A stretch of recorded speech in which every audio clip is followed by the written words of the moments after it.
Қайырлы таң достар, сүзбелі бауырсақтың рецептісін қабыл алыңыздар.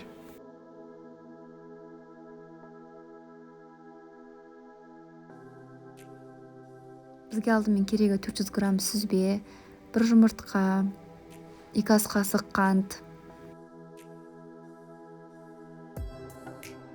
шым-шым тұз салып араластырамыз.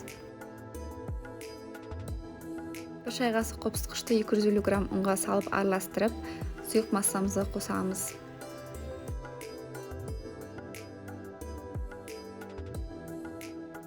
Массамызды жақсылап араластырып аламыз.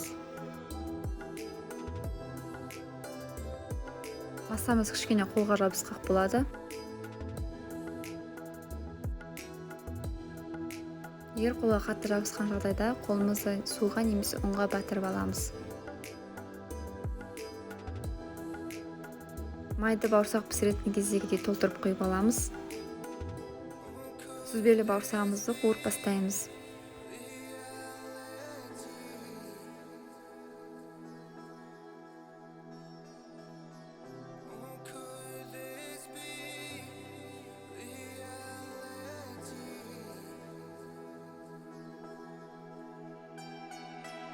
Қант ұнтағын иілгіштен өткізіп, бетін әсемдесеңіздер де болады.